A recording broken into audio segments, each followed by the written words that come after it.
You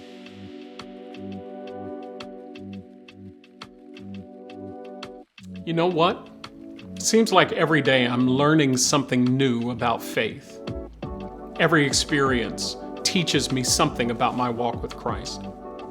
I learned something from aviation a few weeks ago. In aviation, there's something called a ram air turbine. Have you ever heard of it? It's called the RAT. I know that's a terrible name. But it's a tiny propeller hidden inside of an aircraft. And it's invisible during flight, but when the plane loses power, if its systems all go down, that turbine comes out, it pops out, and begins to spin in the wind to provide just enough energy, just enough power to keep the plane in the air until it can land safely. You know what I learned about faith? Sometimes life feels like that. Everything we trusted, all of our systems, our strength, our resources, our plans, they all suddenly fail.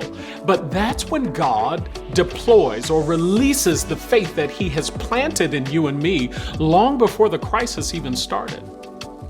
It may not have been visible before, but when we're in free fall, that's when that faith begins to spin. Isaiah 40 reminds us, He gives strength to the weary and increases the power of the weak.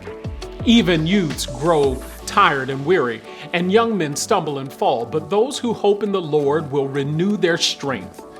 They will soar on wings like eagles. They will run and not grow weary. They will walk and not be faint.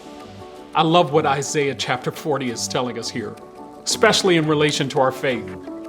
Here's what I want you to know. Number one, crisis doesn't create faith.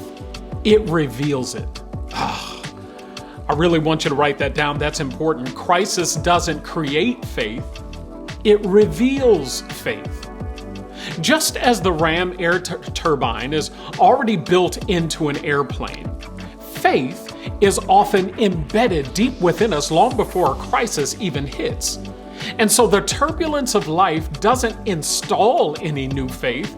It simply deploys or releases what God has already developed in those secret seasons of preparation. That's number one.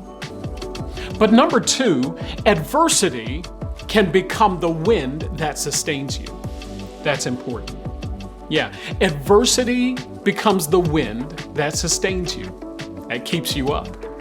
See, the RAT, or that ram air turbine, uses the very wind of a powerless descent. When it loses power and its systems go down, it uses the same wind in that powerless descent to keep the plane flying. That little propeller comes out and is powered by the wind, the turbulence that the airplane is actually flying through. Likewise, God uses the winds of adversity not to destroy us, but to keep us depending on Him.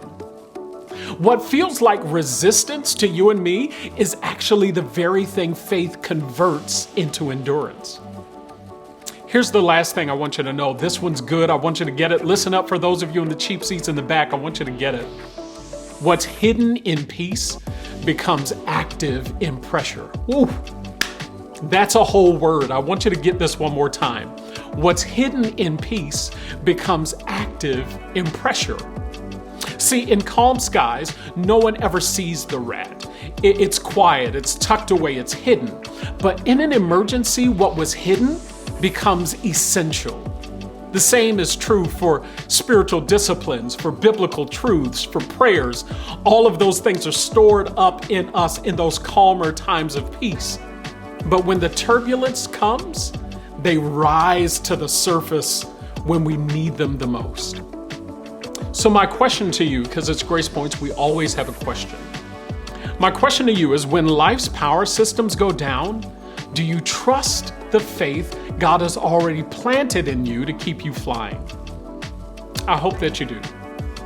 I hope that when life's turbulence hits, you're able to reach down and find the faith that God has been developing you in those secret seasons of preparation.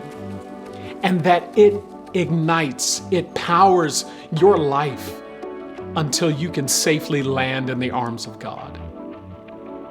Praying for you today. Anyway, looking forward to seeing you next time. This is Grace Points. God bless you.